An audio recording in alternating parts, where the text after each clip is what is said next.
ಕಶ್ಯಪ ಋಷಿ ಭಾಳಷ್ಟು ಚಂದ ವಿಸ್ತಾರಪೂರ್ವಕವಾಗಿ ಅವರು ಯಾವ ಥರ ಆಚರಣೆ ಮಾಡಬೇಕು, ಅದರ ಮಹತಿ ಏನು, ನಂತರ ಮಾಡಬೇಕಂಥ ವಿಧಿಗಳೇನು ಎಲ್ಲವನ್ನು ವಿಸ್ತಾರವಾಗಿ ಹೇಳ. ಆಮೇಲೆ ಅದನ್ನು ಕೇಳ್ಕೊಂಡ್ಮೇಲೆ ಮಾತಾಡ್ತೀನಿ ಹೇಳ ನಾ ಕೇಳ್ತೀನಿ ಅಂದೇನೆ ಇಲ್ಲ, ಯಾವುದೂ ಸಲ ಕೇಳಿದ್ರು ಆ ವೃತ್ತದ ಆಚರಣೆ ಮಾಡಬೇಕಂತ ಉದ್ದೇಶದಿಂದ ಕೇಳಿ ಆ ಉಪದೇಶ ಆದ್ಮೇಲೆ ಅರ್ಥಾತ್ ಆ ವೃತ್ತದ ವಿವರಣೆ ಕೇಳಿದ್ಮೇಲೆ ಅದಿತಿ ಬಹಳ ಸಾವಧಾನದಿಂದ ಅಂದರೆ ವೃತ್ತದ ಮಾಡಬೇಕು ಅಂತ ಏನೇನು ನಿಯಮಗಳನ್ನು ಹೇಳ್ಯಾರೋ ಆ ನಿಯಮಗಳನ್ನು ಚಾಚು ತಪ್ಪಲಾರದಂತೆ ಮಾಡೋ ಸಲ ಎಚ್ಚರ ವಹಿಸಿ, ಅದಕ್ಕೆ ಸಾವಧಾನ ಎಚ್ಚರ ವಹಿಸಿ ಪೂರ್ಣ ಎಚ್ಚರ ವಹಿಸಿ ಆ ದ್ವಾದಶ ವೃತ್ತದ ಪಾಲನೆ ಮಾಡಿದ್ರು. ಅದು ಕೇಳ್ತಾರೆ ಅದು ಆ 17ನೇ ಈ ಮಾತು ವರ್ಣನೆ ಮಾಡ್ತಾ ಇದ್ದಾರೆ. ಅದಿತಿಯಿಂದ ಈ ವೃತ್ತ ಮಾಡುವಂತಾದ್ಮೇಲೆ ಅದಿತಿ ಕಾಮನ ಪೂರ್ಣ ಮಾಡೋ ಸಲುವಾಗಿ ಪರಮಾತ್ಮ ಸರ್ವಪ್ರಥಮವಾಗಿ ಅದಿತಿಯ ಪುತ್ರನಾಗಿ ಹುಟ್ಟ. ನೋಡಿ ಎಷ್ಟು ವೃತ ಮಾಡೋದು ಮಹತ್ವ ಎಷ್ಟು. ಈ ಅಧ್ಯಾಯದಿಂದ ಈ ವೃತ್ತದ ಸಲುವಾಗಿ ವೃತ್ತವನ್ನು ಚಾಚು ತಪ್ಪಲಾರ್ದಂಗೆ ಅದೇನೇನು ಮಂತ್ರ ಹೇಳ್ಬೇಕು ಅದನ್ನು ಹೇಳಿ ಅದು ಮಾಡಿ ಅದಿತಿ ಕಾಮನ ಪೂರ್ಣ. ಆಕೆ ಕಾಮನ ಏನಿತ್ತು ಪರಮಾತ್ಮ ಟೇಬಲ್ ಬರಬೇಕು, ಈ ಕಾಮನೆ ಆಗಬೇಕು. ಇದು ಸದ್ಕಾಮನೆಗಳು ಅಂತ ಇವಂಥವಂಥವ ಸದ್ಗುಣದಿಂದ ಕೂಡಿದ ಕಾಮನೆ ಅಂತ. ರಜೋಗುಣದಿಂದ ಕೂಡಿದಂಥ ಕಾಮನೆಗಳು ನಮ್ಮನ್ನು ಹಾಳು ಮಾಡ್ತಾವೆ, ಸತ್ವಗುಣದಿಂದ ಕೂಡಿದಂಥ ಕಾಮನೆಗಳು ನಮ್ಮನ್ನು ಮೇಲೆಡಿಸ್ತಾವೆ. ಅದು ವೈಯಕ್ತಿಕದ ಸ್ವಾರ್ಥ ಇರಂಗಿಲ್ಲ, ಆಲಸ್ಯತನ ಇರಂಗಿಲ್ಲ, ಪ್ರಮಾದ ಇರಂಗಿಲ್ಲ. ಎಷ್ಟು ಕಾಳಜಿನ ಮಾಡೋದು. ಅದಕ್ಕೆ ಅದಾದಮೇಲೆ ಕಾಮನ ಪರಮಾತ್ಮ ಆದಿತ್ಯ ಪುತ್ರನಾಗಿ ಅಲ್ಲಿ ಬರ್ತಾನೆ. ಅದೇ ಥರ ಏಕಯಾ ಬುದ್ಧ ಮಹಾಪುರುಷಂ ಈಶ್ವರ ಅದೇ ಥರ ತನ್ನ ಏಕಾಗ್ರ ಬುದ್ಧಿಯಿಂದ ಮಹಾಪುರುಷ ಭಗವಂತನ ಚಿಂತನೆ ಮಾಡ್ತಾನೇ ಅವಳು ಆ ಬುದ್ಧಿಯನ್ನು ಸಾರಥಿ ಮಾಡಿ ಬುದ್ಧಿನ ಏನು ಮಾಡಿಕೊಂಡು ಸಾರಥಿ ಬುದ್ಧಿ ಸಾರಥಿಯನ್ನು ಮಾಡಬೇಕು. ಅರ್ಜುನ ಯಾರನ್ನು ಸಾರಥಿ ಮಾಡ್ಕೊಂಡ? ಕೃಷ್ಣನ ಸಾರಥಿ ಮಾಡ್ಕೊಂಡ ಅಂದ್ರೆ ಗೆದ್ದ. ನಾವು ಅರ್ಜುನ ನಂಗೆ ಕೃಷ್ಣನ ಸಾರಥಿ ಮಾಡ್ಕೊಳ್ಳೋದು ಬರ್ತೈತಿ, ನಾವು ಕೃಷ್ಣನ ಸಾರಥಿ ಮಾಡ್ಕೊಳ್ಳೋದಿಲ್ಲ, ಭಗವಂತನ ಸಾರಥಿ ಮಾಡ್ಕೊಳ್ಳೋದಿಲ್ಲ, ನಾವು ಮನಸ್ಸಿಗೆ ಸಾರಥಿ ಮಾಡಿಬಿಟ್ಟೆ. ಅದಕ್ಕೆ ಟ್ರೈನಿಂಗ್ ಕೊಡಂಗಿಲ್ಲ. ಅದಕ್ಕೆ ಮನಸ್ಸಿಗೆ ಬುದ್ಧಿಗೆ ಅದಕ್ಕೆ ಸಾರಥಿ ಅನ್ನೋದು ಹೇಗಿರ್ಬೇಕು? ವಿಜ್ಞಾನ ಸಾರಥ್ಯಸ್ತು ಮನಃಪ್ರಗ್ರಹಾಣ ಸೋದ್ಘನ ಪರಮಾಪ್ನೋತಿ ತದ್ವಿಷ್ಣು ಪರಮಂ ಪದಂ ಉಪನಿಷತ್ನೇ ಪರಮಾತ್ಮ. ಸಾರಥಿ ಅಂತ ಇರಬೇಕು, ಬುದ್ಧಿವಂತನಿರಬೇಕು, ಜ್ಞಾನಿ ಇರಬೇಕು. ಅವ ಸಾರಥಿ ಆದ ಅಂದರೆ ಅವ ನಮ್ಮ ಗಾಡಿ ಬರೋಬ್ಬರಿ ಎಲ್ಲಿ ಮುಟ್ಟಿಸ್ಬೇಕೋ ಅಲ್ಲಿ ಮುಟ್ಟಿಸ್ತಾನೆ. ಸಾರಥಿನ ಪೀಕೆ ಬೈಠ ಅಂತಂದ್ರೆ ತೆಗ್ನೆ ಹೋಗಿ ಬೀಳ್ತೀವಿ. ಸಾರಥಿ ನಮ್ಮ ಜೀವನ ನಡೆಸುವಂಥ ರಥವನ್ನು ನಡೆಸುವಂಥ ಸಾರಥಿ ಆ ಭಗವಂತ ಆಗಬೇಕು. ಅಂದರೆ ಸದಾ ಆ ಭಗವಂತನ ಕೈಯಾಗ ನಾವು ಎಲ್ಲ ಕೊಡಬೇಕು. ಲಗಾಮ ಯಾರ ಕೈಯಾಗ ಕೊಡಬೇಕು? ಭಗವಂತನ ಕೈಯಾಗ ಕೊಡಬೇಕು. ಅದಕ್ಕೆ ಅವಳು ಆ ಬುದ್ಧಿಯನ್ನು ಸಾರಥಿ ಮಾಡಿಕೊಂಡು ಇಂದ್ರಿಯ ದುಷ್ಟ ಅಶ್ವ ತನ್ನ ವಶಗಳು ಮಾಡಿ ಎಷ್ಟು ಚಂದ ಹೇಳ್ತಾ ಇದ್ದಾರೆ ನೋಡಿದ್ರೆ. ಇಂದ್ರಿಯಾರೂಪ ಏನಾದವು ಅಶ್ವ ದುಷ್ಟ ಇಂದ್ರಿಯಗಳು ಹೆಂಗದಾವ ದುಷ್ಟಿವು. ನಾವೆಷ್ಟ ಹಿಡ್ತಾ ಇಟ್ಕೋತೇವೆ ಅಂದರೂ ಅವು ತಮ್ಮ ಕೆಲಸ ಬಿಡೋದಲ್ಲ, ತಮ್ಮ ಚಾಳಿ ಬಿಡೋದಿಲ್ಲ. ಅದು ಭಾಳ ಹೆಸರ್ಬೇಕು. ಅವುಗಳನ್ನು ತನ್ನ ವಶ ಮಾಡಿಕೊಂಡು ಯಾವಾಗ ಆಕತ್ತಿದು? ಸಾರಥಿ ಬರೋಬರಿದ್ರೆ ಆಕತಿ. ಸಾರಥಿ ಬರೋಬ್ಬರಿದ್ರೆ ನಾವು ಸಾರಥಿನ ಬರೋಬ್ಬರಿ ಮಾಡ್ಕೊಂಡಿಲ್ಲ. ಅರ್ಥಾತ್ ನಾವು ಯಾರ ಮಾತನ್ನು ಕೇಳ್ಬೇಕು, ಅವ್ರ ಮಾತು ಕೇಳೋದಿಲ್ಲ ಅಂತ ಅರ್ಥ.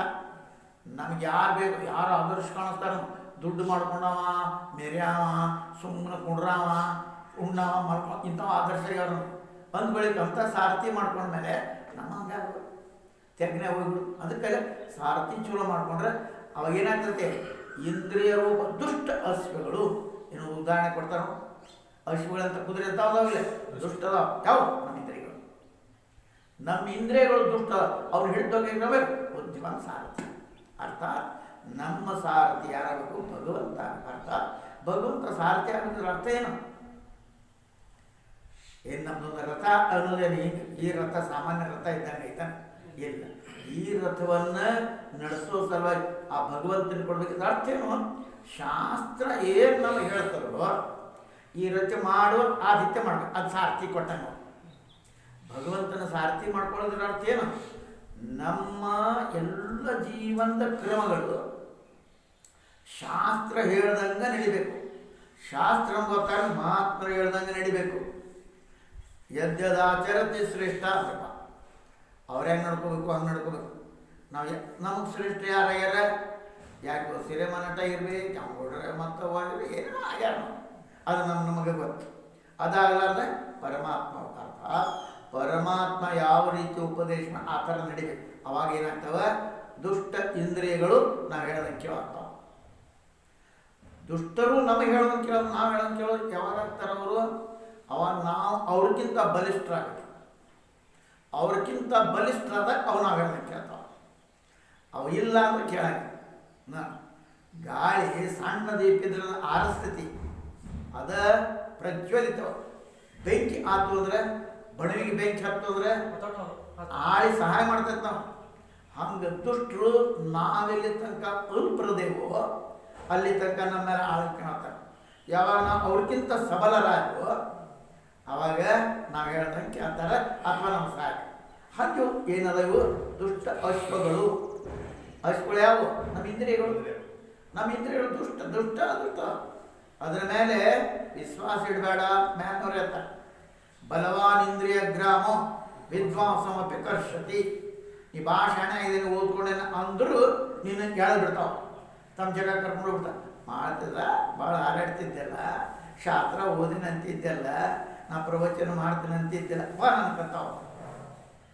ಅದಕ್ಕೋಸ್ಕರ ಅದಕ್ಕೆ ನೋಡಬೇಕು ಅವ್ರಿಗಿಂತ ಹಾಂ ಸುಮ್ಮನೆ ನಾ ಹೇಳ್ದಂಗೆ ಕೇಳು, ಇಲ್ಲಿ ಮಾಡೇ ಬಿಡ್ತೇನೆ ಅನ್ನೋಟ್ಟಿದ್ದೇನೆ ಅಂದರೆ ಆ ಇಂದ್ರಿಯ ನಿಗ್ರಹ.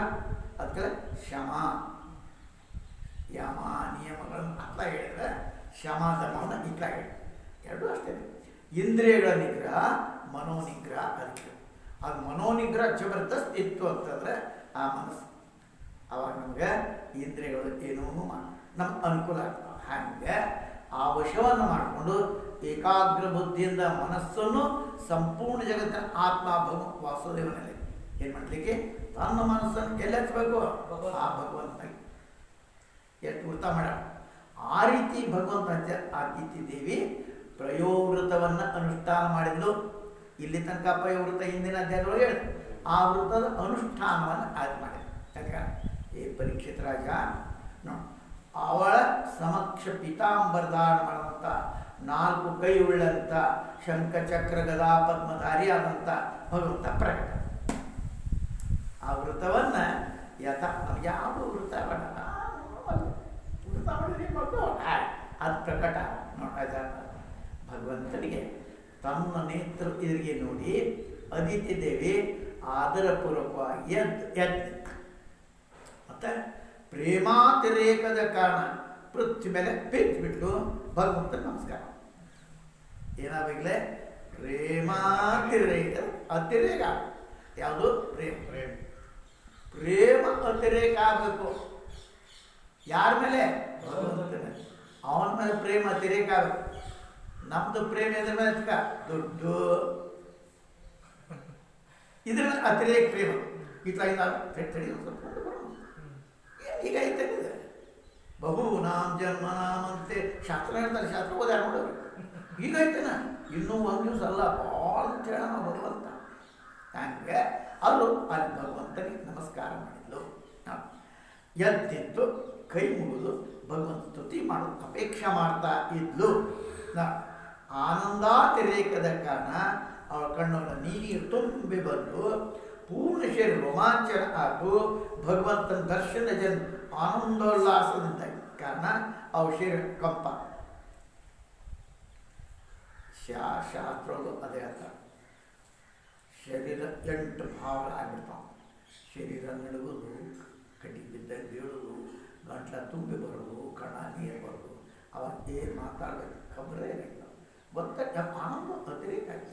ಹಂಗೆ ಆಗ್ತಂದ್ರೆ ಅವಾಗ ಅದಕ್ಕೆ ಸುಮ್ಮನೆ ಸ್ತುತಿ ಮಾಡ್ಬೇಕಂತ ಎದ್ಲು. ಆದ್ರೆ ಆನಂದಾತಿರೇಕದಿಂದ ನೋಡ್ತಾ ನೋಡ್ತಾ ನೋಡ್ತಾ ಕಣ್ಣ ನೀರು ಬರಾಕತ್ತಾವ, ಶರೀರ ನಡಗಾಕತ್ತೈತಿ, ಗಂಟಲು ಉಬ್ಬಿ ಬರಾಕತ್ತೈತಿ. ಅಷ್ಟು ಮಹಾಗುಣಗಳು ಅಂತ ಹೇಳ್ತಾರೆ. ಇವು ಆಗಬೇಕು, ಇವು ಭಗವಂತ ನೋಡಿ ಅದಿತಿ ಹಾಗಾತು ಸುಮ್ಮನೆ. ಅದಕ್ಕೆ ಪ್ರೇಮ ವಿವಲ ಆಕಾಣ ಕೈ ಮುಗಿದು ಕೇವಲ ನಿಂತು ಸ್ತುತಿ ಮಾಡೋಕ್ಕಾಗಲಿಲ್ಲ. ಯಾಕೆ ತುಂಬೆ ಬರ್ತದೆ ಗಂಟೆ, ದೇಹದ ಸ್ಮೃತಿ ಹೆಂಗಾಗ್ತದೆ ನೋಡಿ. ಅಪ್ಪಿಟ್ಟು ಮೌನ ಆಯ್ನೆ ಹೆಂಗಿದ್ಲಪ್ಪ ಆಕಿ ಹೇಳ್ತಾ ಆನಂದಾತಿರೇಕದ ಕಾರಣ ಕಣ್ಣು ಆನಂದಾಶು ತುಂಬಿಟ್ಟು ಅವರ ಸಂಪೂರ್ಣ ಶರೀರ ರೋಮಾಂಚನ ಆತು. ದರ್ಶನಜನ್ಯ ಆನಂದೋಲ್ಲಾಸ, ಆನಂದದ ಉಲ್ಲಾಸ. ಎದಕ್ಕೆ? ದರ್ಶನಜನ್ಯ. ಆ ದರ್ಶನ ಅಂದ್ರೆ ಇಂಥ ಹಾಗೆ ಏನು ಆನಂದ ಆಯ್ತು, ಏನು ಆನಂದ ಆಯ್ತು. ಶಂಖ ಚಕ್ರ ಗದಾ ಪದ್ಮ ಹಿಡ್ಕೊಂಡು ಭಗವಂತ ನಿಂತಾನ, ಏನು ರೂಪದ ಅವನು, ಎಂಥ ಆನಂದ ನೋಡಿ ಆನಂದ ಆಗಿಬಿಡ್ತು. ಶಬ್ದ ಅತಿ ಆನಂದ ಆದಾಗ, ಅತಿ ದುಃಖ ಆದಾಗ ಶಬ್ದ ಹೊರಡೋದಿಲ್ಲ, ಬಾಯಿಂದ ಶಬ್ದ ಹೊರಡೋದು. ಕಣ್ಣು ನೀರು ತುಂಬಿಡ್ತಾವ, ಅವೇನೋ ಆಗಿ ಆನಂದಾತಿರೇಕ ದ್ವಾರ ನೋಡಿ ನೇತ್ರ ಆನಂದ ಆಗ್ತಬಿಟ್ಟು ಸಂಪೂರ್ಣ ಶರೀರ ರೋಮಾಂಚನ, ದರ್ಶನಜನ್ಯ ಆನಂದಾಲ್ಲಾಸ. ಅದಕ್ಕೆ ಕಾರಣ ಅವಳ ಶರೀರ ಕಂಪು ಆಗ ನಡೆಯಾಕತ್ತೆ ಶರೀರ ನಡೆಯುತ್ತದ. ಹೇ ಕುರುವಂಶೀಯ ಶ್ರೇಷ್ಠ ಪರೀಕ್ಷಿತ. ಪರೀಕ್ಷಿತ ಯಾವ ವಂಶದವ? ಕುರುವಂಶ. ಅದು ಇಡೀ ವಂಶನ, ಪಾಂಡವರದು ಕುರುವಂಶನ. ಕುರುವಂಶ ಪರೀಕ್ಷಿತ, ಲಕ್ಷ್ಮೀಪತಿ, ಯಜ್ಞಪತಿ, ಜಗತ್ ಸ್ವಾಮಿ ಭಗವಂತನ ನೋಡ್ತಾ ನೋಡ್ತಾ ಅದು ನೋಡಕಟ್ಟ ಏನು ಆನಂದ ಆಗಿರಬೇಡ, ಎಷ್ಟು ಆನಂದ ಆಗಿರ್ಬೇಡ. ಯಾರನವ? ಲಕ್ಷ್ಮೀಪತಿನೂ ಅವನ, ಯಜ್ಞಪತಿನೂ ಅವನ, ಜಗತ್ತಿನ ಸ್ವಾಮಿನೂ ಅವನೇ ಅಂತ ಆ ಭಗವಂತನ ನೋಡ್ತಾ ನೋಡ್ತಾ ಅದಿತಿ ದೇವಿ ನಿಧಾನ ಪ್ರೇಮ ಗದ್ಗದ ವಾಣಿಯಿಂದ ಅವಾಗ ಶಾಂತನ ಸ್ತುತಿ ಮಾಡಕೈತಿ. ಆನಂದ ಹಂಗೆ ದಷ್ಟ. ಅದಕ್ಕೆ ಅದಿತಿ ಏನು ಹೇಳ್ತಪ್ಪ, ಏನು ಸ್ತುತಿ ಮಾಡಿದ್ರು ಇವೆಲ್ಲವನ್ನು ಸಹಿತ ತಿಳ್ತಾ ತಿಳ್ತಾ ಆ ಸ್ತುತಿ ನಮ್ಮ ಬಾಯಾಗ ಬಂದರೆ ಪವಿತ್ರ ಆಗಿರಪ್ಪ.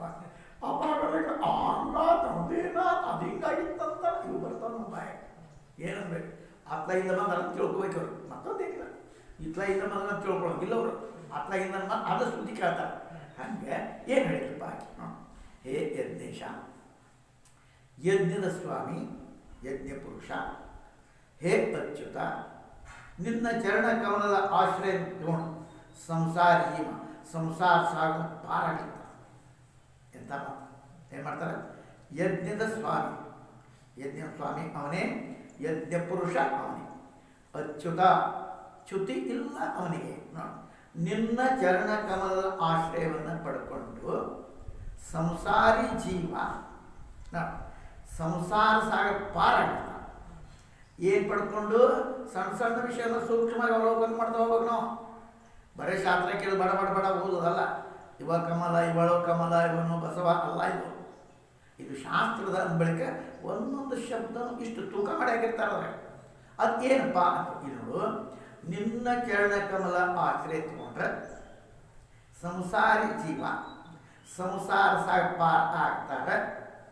ಹಂಗಾರೆ ಸಂಸಾರ ಲಗ್ನ ಮಾಡ್ಕೊಂಡ್ರದ್ದು ಸಂಸಾರ ತಿಳ್ಕೊಬೇಡ, ಇದೊಂದು ದೊಡ್ಡ ಸಂಸಾರನ. ಅವ್ರದ್ದೇಳು ಸಂಸಾರ ರೀ, ಒಂದೆರಡು ಮಕ್ಕಳು, ಒಂದೆರಡು ಎಪ್ಪ ಬರೋರು ಎಷ್ಟು ಬಂದರು ತೂಡೇ ಬಿಡ್ತೇನೆ ಭಾಗ ಅಂತ ಅವ್ರ ಮಕ್ಕಳಂತ ಕೊಟ್ಟು ಬರ್ತಾವ, ಕೊಡ್ತಾರಂದ್ರೆ ಬರೋ ಕೊಟ್ಟು ಅವತ್ತು ಅಪ್ಪ ಬೇಡ ಹೋಗಿರ್ತಾನೆ. ಹಾಗೆ ನಿನ್ನ ಚರಣ ಕಮಲ ಸಂಸಾರ ಅದ ಬಳಿಕ ಸಂಸಾರಿ ಜೀವ ಈ ಸಂಸಾರದ ಪಾರ ಆಗಬೇಕು ಅಂದ್ರೆ ಯಾರ ಚರಣ ಕಮಲ ಹಿಡ್ಕೋಬೇಕು? ನಿನ್ನ ನಾಮ ಕೇಳೋದ್ರ ಮಾತ್ರದಿಂದ ಜನರಿಗೆ ಕಲ್ಯಾಣ. ಭಗವಂತನ ನಾಮ ಸ್ಮರಣೆ ಕಿವಿಯಾಗ ಬೀಳೋದು ಉದ್ಧಾರ. ಹೇ ತೀರ್ಥಶ್ರವ ನೋಡಿ ಆತರ ನೋಡಿ. ಹೇ ಆದಿಪುರುಷ, ನಿನ್ನ ಶರಣದೊಳಗೆ ಯಾವನು ಬರ್ತಾನೋ ಅವನಿಗೆಲ್ಲ ವಿಪತ್ತಿರ್ತವೇ ನಾಶ ಹೋಗ್ತಾವ. ವಿಪತ್ತುಗಳು ನಾಶವಾಗ್ತಾವಪ್ಪ. ಆ ಪರಮಾತ್ಮನ ಶರಣ ಹೋಗ್ಬಿಟ್ರೆ ತಾನು ಹೋಗ್ತಾವ. ಹೆಂಗಪ್ಪ? ಏನೇನೋ ಮಾಡ್ತದ ಭಯಂಕರ ತಂಡ ಎತ್ತಾಗತ್ತಿಪ್ಪ. ನನಗೆ ಏನೋ ಹೋದಿಪ್ಪ, ನಿಮ್ಗೆ ಗೆಳೆಯದೊಂದು ನೆನಪಾತು. ಗೆಳೆಯ ನೆನಪ ಆದ್ಕೂಳೆ ಅವ ಇದ್ದ, ಅವನ ಕಡೆ ಹೋಗಿ ನಡೀತು ಬಾಲಿಪ ಹೋದ್ಕೂಳೆ ತಣ್ಣೀನು, ಯಾಕೆ ಏರ್ ಕಂಡೀಷನ್ ರೂಮ್ನಾಗ ಕುಂತಿದ್ದವ, ಬಿಸಿ ಗಾಳಿ ಇತ್ತಲ್ಲೇ ಅವು ತಣ್ಣಿ ಹೋಗಿ ತಾನ ಹೋಗತ್ತೆ ಮತ್ತೆ ತೆಗಿಬೇಕ ಮತ್ತೆ ತಾನು ಹಂಗೆ ಸೂರ್ಯ ಬಂದಪ್ಪ, ಸೂರ್ಯ ಬಂದ ಕಾತ್ಲ ತಾನ ಹೋಗತ್ತೆ ಮತ್ತೆ ಅದ್ರ ಯುದ್ಧ ಮಾಡಬೇಕು. ಹಂಗೆ ನಿನ್ನ ಎಲ್ಲ ವಿಪತ್ತು ಏನೇನು ನೀ ವಿಪತ್ತಂತ ತಿಳ್ಕೊಂಡಿದ್ಯೋ, ವಿಪತ್ತಂದ್ರೆ ಯಾಕೆ ತಿಳ್ಕೊತೇವೆ ನಾವು? ವಿಪತ್ತಂದ್ರೆ ದುಃಖ ಬಂತು, ಜಡ್ಡಾತು, ವಿಪತ್ತಾತು, ದುಡ್ಡು ಹೋತು, ವಿಪತ್ತಾತು, ರೋಗ ಬಂತು, ಇವೆಲ್ಲ ವಿಪತ್ತು ಅಂತ ತಿಳ್ಕೊಂಡೆ. ಯಾರ ಏನಾರ ಅಂದ್ರು ವಿಪತ್ತಾತು, ನನಗೆ ಸಿಗಬೇಕಾದ್ರೆ ಸಿಗಲಿಲ್ಲ, ವಿಪತ್ತು. ಅದಕ್ಕೆ ಮಾತ್ರ ಏನು ಗೊತ್ತಾ? ಸಂಪದೋ ನೈವ ಸಂಪದ, ವಿಪದೋ ನೈವ ವಿಪದ, ವಿಪತ್ ವಿಸ್ಮರಣಂ ವಿಷ್ಣು ಸಂಪತ್ ನಾರಾಯಣ ಸ್ಮೃತಿ. ನಿಜವಾದ ಸಂಪತ್ತು ಯಾವುದು? ಭಗವಂತನ ನಾಮಸ್ಮರಣ. ಆ ಸಂಪತ್ತಿನಿಂದ ಇವಳು ಸಂಪತ್ತು ಅಂತ. ವಿಪತ್ತು ಯಾವುದು? ಭಗವಂತನ ಮರ್ತಿ. ಭಗವಂತನ ನೆನಪಿಟ್ಟೇವನೋ? ಭಗವಂತನ ನೆನಪಿಟ್ಟಿಲ್ಲ, ನಮಗೆ ನೆನಪಿಟ್ಟಿದ್ದ ಬೇರೆ, ನಮಗೆ ನೆನಪಿದ್ದದ್ದ ಬೇರೆ. ಇಟ್ಟಿರ್ತಾವೆ ನೋಡ್ತೇವೆ, ಏನಂತ ನೋಡ್ತೇವೆ, ನಮ್ಗೆ ಹಾಗೆ ಅದಕ್ಕೆ ಹೇಳ್ತಾರೆ ಅದನ್ನು ನಾವು ಆ ಸಂಪತ್ತನ್ನು ಗಳಿಸ್ಕೊಂಡ್ರೆ ಈ ವಿಪತ್ತರ ತಾಮ. ಅದಕ್ಕೆ ನಾಮದ ಕೇಳುವ ಮಾತ್ರದಿಂದ ಕಲ್ಯಾಣ ಆಕತಿ. ಮತ್ತು ನಿನ್ನ ಶರಣ ಹೋಗೋದ್ರಿಂದ ಎಲ್ಲ ವಿಪತ್ತು ತಮ್ಮಿಂದ ತಾಮನಾಶ. ಹೇ ಭಗವಂತ, ನೀನು ದೀನರ ಸ್ವಾಮಿಯದಿ, ನಮ್ಮ ಕಲ್ಯಾಣ ಎಲ್ಲ ಅಂತ ಕೇಳ್ತಾರೆ. ಭಗವಂತನ ಆರಾಧನೆ ಮಾಡುವಂಥವ ಅತ್ಯಧಿಕ ಬಲವಂತನೂ ಕೂಡ. ದೈತ್ಯರನ್ನ ಪರಾಸ್ತ ಮಾಡೋ ನೀನು ನಿನ್ನ ಭಕ್ತರನ್ನ ರಕ್ಷಣೆ ಮಾಡೋ ಸಮರ್ಥ ಎಂತವ? ಭಗವಂತನ ಆರಾಧನೆ ಮಾಡುವಂಥ ಅತ್ಯಧಿಕ ಬಲವಂತನೂ ಕೂಡ ದೈತ್ಯರನ್ನ ಪರಾಸ್ತ ಮಾಡಿ ತನ್ನನ್ನು ತಾನು ಭಕ್ತರಿಗೆ ರಕ್ಷಣೆ ಮಾಡುವ ಭಗವಂತ ಸಮರ್ಥ ಅನ್ಪ. ಈ ಅಭಿಪ್ರಾಯದ ಅತಿಥಿ 3 ಶ್ಲೋಕದಿಂದ ಆ ಪರಮಾತ್ಮನ ಸ್ತುತಿ ಮಾಡ್ತಾರೆ. ನಿನಗಾಗಿ ಏನೂ ಅವಶ್ಯಕತೆ ಇಲ್ಲ. ಈ ಮಾತು ಯಜ್ಞೇಶ ಆದಿ 10 ಸಂಬೋಧನ ಉಳ್ಳಂತ ಭಗವಂತನ ಈ ಶ್ಲೋಕದಾಗ ಪ್ರಾರ್ಥನೆ ಮಾಡ್ತಾರೆ. ನೋಡಿ ಹಾಗೆ ಹೇಳ್ತಾಳೆ, ನೀನು ನಮ್ಮ ಕಲ್ಯಾಣ ಮಾಡಪ್ಪ. ಯಾಕೆ? ನೀನು ದೀನರ ಸ್ವಾಮಿ, ಜಗತ್ತಿನ ಸ್ವಾಮಿ ಅಂತೂ ಅದಿತಿ. ಅದರ ಬೇರೆ ಮುಖ್ಯವಾಗಿ ಯಾರಪ್ಪ? ದೀನರು. ಈಗ ನೋಡು, ತಾಯಿ ಎಲ್ಲ ಮನೆಗೂ ಎಲ್ಲರಿಗೂ ಅಡುಗೆ ಮಾಡ್ತಾಳೆ, ಎಲ್ಲ ಮಾಡ್ತಾಳೆ. ಆದ ವಿಶೇಷ ಕಾಳಜಿ ಯಾರದ? ಕೂಸಿನ ಮೇಲೆ. ಎಲ್ಲರಿಗೂ ಅಡುಗೆ ಮಾಡ್ತಾಳೆ, ಬಡಬಡಿ ಏನು ಅಲ್ಲೇ ರೊಟ್ಟಿ ತಗೋ ಅಂತ ಕಡಿಕ ಕಡಿಗೆ ತಂಗಡಿ ರೊಟ್ಟಿ ತಗೋ ಅಂತ, ಮೊಸರು ಐತೋ, ಚಟ್ನಿ ಮೊಸರು ಹಾಕೊಂಡು ಬಂದು ರೊಟ್ಟಿ ಚಲೋ ಆಯ್ತದ. ಆದ್ರೆ ಕೂಸಿಗೆ ಇದನ್ನು ನಾವು ತಿಳ್ಕೊಬೇಕು. ಏನು ತಿಳ್ಕೊಬೇಕು? ಯಾರು ಪೂರ್ಣವಾಗಿ ಅವನ ಮೇಲೆ ಆಧಾರ. ಅವ್ರಿಗೂ ಎಲ್ಲರೂ ಇಡೀ ಪಶು ಪಕ್ಷಿ ಕಲ್ಯಾಣ ಮಾಡಿಸೋಲ್ಲ ಮಳೆ ಕೊಡ್ತಾನೆ. ಒಬ್ಬ ಮಹಾತ್ಮರೊಬ್ಬರು ಕೇಳಿದ್ರು ಭಗವಂತನಿಗೆ, ಏನಪ್ಪ ಭಗವಂತ, ನಾವು ಇಷ್ಟು ಪಾಪ ಮಾಡಾಕತ್ತೇವಲ್ಲ, ಮಳೆ ಬೆಳೆ ಕೊಡಬಾರ್ದು ನಮಗೆ. ಒಳ ಒದ್ದಾಡೋ ಸಾಫ್ಟ್ ಇರ್ಬೇಕು ನಾವು, ಭೂಕಂಪ ಆಗಿ. ಆದ್ರೆ ನೀ ಎಲ್ಲರಿಗೂ ಮಳೆ ಕೊಡ್ತೀವಿ. ಆ ಭಗವಂತಂದು ನಾನು ಎಲ್ಲರೂ ನೋಡ್ಬೇಕಾಯ್ತಪ್ಪ, ಬರೀ ಪಶು ಪಕ್ಷಿ ನೋಡ್ಬೇಕಲ್ಲ, ಅವು ಕೊಡ್ಬೇಕಲ್ಲ, ಪಶುಪತಿನ ಹಾರ್ಬೇಕಲ್ಲ ಅಂತ ಮಳೆ. ಇವ ಅದ್ರ ಗಾಳಿ ಬೇಯಿಸ್ತಾನೆ, ಅವಕ್ಕೆ ಮಳೆ ಕೊಡ್ತಾನ, ಇವ ಬೆಳೆ. ಹಂಗೆ ನೀ ದೀನರ ಸ್ವಾಮಿ, ನೀನು ಪವಿತ್ರ ಕೀರ್ತಿ ಉಳ್ಳವಪ್ಪ. ನಿನ್ನ ನಾಮ ಕೇಳುವ ಮಾತ್ರ ಮಂಗಲ. ಶರಣಾಗತ ಜೀವರ ಕಷ್ಟವನ್ನು ದೂರ ಮಾಡೋದ್ರ ಸಲುವಾಗಿ ನೀನೇ ಪ್ರಕಟ ಆಗ್ತಿಪ್ಪ. ಅವ್ರ ಕಷ್ಟ ದೂರ ಯಾವಾಗ ಏನೇನು ಬೇಕೋ ಅದನ್ನು ಮಾಡ್ತಿಪ್ಪ. ಹಾಗೆ ಹೇ ಪ್ರಭು, ನೀನು ವಿಶ್ವರೂಪ ನದಿಯ, ವಿಶ್ವದ ಸೃಷ್ಟಿ ಸ್ಥಿತಿ ಸಂಹಾರ ಮಾಡುವಂಥ ಅನಂತ ಆಯುದ್ರು ನೀನು ಸ್ವಚ್ಛಂದತಾಪೂರ್ವಕ ಅನೇಕ ಶಕ್ತಿ ಮತ್ತು ಗುಣ ಸ್ವೀಕಾರ ಮಾಡ್ಬೇಕು. ನೀನು ಸದಾ ನಿನ್ನ ಸ್ವರೂಪದೊಳಗೆ ಚಿತ್ತ ಇರ್ತಿ. ಏನು ಮಾಡ್ತೀಯ? ಎಷ್ಟು ನೀ ವಿಶ್ವರೂಪದಿ, ವಿಶ್ವದ ಸೃಷ್ಟಿ ಸ್ಥಿತಿ ಸಂಹಾರ ಮಾಡಮದಿ, ಅನಂತ ಆದಾಗ್ಯೂ ಎಲ್ಲ ಕಡೆ ಅನಂತ ಅಂತವೇ ಇದೆ. ಹಂಗೆ ಆದಾಗ್ಯೂ ಸ್ವಚ್ಛಂದತೆ ನಿನ್ನ ಪ್ರೀತಿಗಾಗಿ ನೀನು ಮಾಡಿ ಅನೇಕ ಶಕ್ತಿ ಗುಣ ಸ್ವೀಕಾರ. ಎಲ್ಲ ಶಕ್ತಿ ನಿನ್ನೂ ಅಲ್ಲ, ಅದು ಕೆಲವು ಯಾವಾಗ ಏನು ಬೇಕು ಅವ್ನು ವಿಶೇಷವಾಗಿ ಸ್ವೀಕಾರ. ಗುಣಗಳನ್ನು ಗುಣ ಬೇಡ ನಿನಗೆ, ಸತ್ವರಜ ತಮ ಬೇಕಾಗ ನಿನಗೆ, ಅದನ್ನು ದಾಟಿದ್ದೀನಿ. ಗುಣಾತೀತ ನದಿ ಭಗವಂತನಿಗೆ ಏನು ಮಾಡ್ತಾರೆ? ಗುಣರಹಿತ ಅಂತ ವರ್ಣನೆ ಮಾಡ್ತಾರೆ. ಅಂತ ಇದ್ರೂ ನೀ ಏನು ಮಾಡ್ತಿ? ಆ ಗುಣವನ್ನು ಅನೇಕ ಶಕ್ತಿ ಗುಣಗಳನ್ನು ಸ್ವೀಕಾರ ಮಾಡ್ಕೋತಿ. ಹೆಂಗೆ ಸ್ವಚ್ಛಂದತೆ ಇನ್ನು ಬೇಕಂದಾಗ ತೊಳೋದು ಬೇರೆ, ಸದಾ ಇಟ್ಕೊಳ್ಳೋದು ಬೇರೆ. ಬೇಕಂದಾಗ ತೊಳೆದಿಲ್ಪ ಅದ್ರ ಕೆಲಸ ಮುಗ್ತಂದು ಇಟ್ಬಿಡ್ತಿ. ಎದು ಉದಾಹರಣೆ ಕೊಟ್ಟನ ನೋಡ, ಹೊರಗೆ ಹೋಗ್ಬೇಕಾದ್ರೆ ಹಾಕೋತಿ, ಬಂದ ಕೂಡಲೇ ಯಾಕೆ ಬಿಡ್ತಿ? ಅವ್ರಿಗೆ ನಾನು ಇಲ್ಲಿ ತಕ್ಕ ಕಾದಿ ನೀನು ಅಲ್ಲಿ ತಕ್ಕ ಹೋಗ್ರೆ ಮುಳ್ಳು ಬಳ್ಳು ಮಳ್ಳಾರ್ದ ಮಾಡಿದಿ, ಅದಕ್ಕೆ ನಿಶ್ಚಿಂದಾಗಿ ಇಟ್ಕೊಂಡು ಹೋಗ್ತೀನಿ, ಅಡಿಗೆ ಮನೆ ನಡಿ ಅಂತೀಯನ? ಇಲ್ಲ. ಯಾಕೆ ಮುಗಿಯತ್ತಿ? ಅದು ಸ್ವಚ್ಛ ಅಂತ. ಹಂಗೆ ಭಗವಂತ ತನಗೆ ಯಾವ ಗುಣಗಳು ಬೇಕು ಅವಾಗ ತಗೋತಾನೆ, ಕಲಾಸ್ ಇಟ್ಬಿಡ್ತಾನೆ. ಇದು ನಮ್ಗೆ ಯಾವಾಗ ಬೇಕಂತೂ ಬಿಡು ತಯಾರಿ ಬೇಕು. ನಮ್ಗೆ ಬಿಡು ತಯಾರಿ ಇಲ್ಲ. ಒಮ್ಮೆ ಹಿಡ್ಕೊಂಡು ಅಯ್ಯೋ ಸಾವುಕಾರಕ್ಕೆ ಬಿಡು ತಯಾರಿಲ್ಲ, ಸುಖ ಬಿಡು ತಯಾರಿ ಇಲ್ಲ, ಬಿಡು ತಯಾರಿ ಕಡಿ ಬೇಡ. ಅದು ಬಿಟ್ಟರು ಆರಾಮಿರುತ್ತೆ. ಯಾವ ನಮ್ಮಿಂದ ದೂರ ಆಗ್ತಾವೆ, ಯಾವ ನಮ್ಮಿಂದ ದೂರ ಆಗಲಿಕ್ಕೆ ಯೋಗ್ಯ ಅವು ದೂರ ಆಗ್ತಾವ. ನಿನ್ನಿಂದ ದೂರ ಆಗಲಿಕ್ಕೆ ಯಾವುದು ಯೋಗ್ಯವಲ್ಲವೋ ಅದು ದೂರ ಆಗೋದೇ ಇಲ್ಲ. ನಿನ್ನಿಂದ ದೂರ ಏನಾಗತ್ತಪ್ಪ? ಶರೀರ. ನಿನ್ನಿಂದ ದೂರ ಅದು ದೂರ ಆಗಲಿಕ್ಕೆ ಯೋಗ್ಯದ, ದೂರ ಆಗದೇ ಇರಲಿ ಸಾಧ್ಯನೇ ಇಲ್ಲ. ಎಷ್ಟು ವಯಸ್ಸು ಬೇಕಾದ್ರೆ ಮನೆ ಹೋದಪ್ಪ, ಸಣ್ಣ ವಯಸ್ಸ ಏನಾಗ್ತದೆ ಅದೇ ಅವ ಬ್ಯಾಡಪ್ಪ ಇರಲಿ ಅಂದಿದ್ರೆ ಮತ್ತು ಆರಾಮಾಗಿ ಬರ್ತೀನಿ. ಹೋಗವ ಹೋಗುದ ಅವಾಗ ಹೋಗುದಿ, ಅದು ಬರದಿರ್ತದೆ. ಇಷ್ಟು ವಯಸ್ಸಿಗೆ ಹೋಗುವುದು ಅದು ಹೋಗಿ ಅದ್ರಾಗ ಮತ್ತೆ ತಿನ್ನಟ್ಟಿಗೆಲ್ಲ ತೆಣ್ಣು ಕುಡಿಯವ ಹಂಗೆ ಹಂಗೆ ಹೋಗಿ ಸಂಪತ್ತು ಹೋಗ್ತದೆ. ಹೋಗೋದಾದ ನೀನಾರಾದ್ರೆ ಬಿಡ್ತೀಯಾ? ಬಿಟ್ಟು ಹೋಗ ಅದು ಹೋಗ. ಇವೆಲ್ಲ ಏನಲ್ವ ಹೋಗಲಾರದು ತಂದದೆ. ಅದೇ ಹೋಗ್ತದೆ ನಿಮಗೆ ಹೋಗಲು ಹೋಗಕ್ಕೆ ಸಾಧ್ಯನೇ ಇಲ್ಲದು. ಯಾವುದು? ನಿನ್ನ ಮೂಲ ಸ್ವರೂಪ. ಅದು ಬಿಟ್ಟು ಹೋಗೋದು ಅದು ಹೋಗಕ್ಕೆ ಬರೋದೇ ಇಲ್ಲ. ಅದಕ್ಕೆ ಬಿಟ್ಟು ಹೋಗಲೇ ಅದು ಬಿಡಕ್ಕೆ ಬರೋದೇ ಇಲ್ಲ. ಯಾವುದು ಬಿಡೋ ಸ್ವಭಾವ ಅದು ಬಿಟ್ಟು ಹೋಗ. ಯಾವುದು ಬಿಡೋ ಸ್ವಭಾವನೇ ಇಲ್ಲವೋ ಅದು ನಿಂದು ಮೂಲ. ಅದ್ರ ಮೇಲೆ ಪ್ರೀತಿ ಮಾಡು. ಯಾವ ಬಿಟ್ಬಿಟ್ಟು ಹೋಗ್ಬಿಡು ಪ್ರೀತಿ ಮಾಡ್ಕೊಂಡು ಕೊಡಿರ್ತೀವಿ, ಅವು ಹೋಗೋದವ. ನೀವು ಬೇಕಾದಷ್ಟು ಗಟ್ಟಿ ಹಿಡಿದ್ರು ಬಿಟ್ಕೊಂಡು ಹೋಗೋದವ. ಅದ್ರ ಮೇಲೆ ಯಾಕೆ ಪ್ರೀತಿ ಮಾಡ್ತೀವಿ?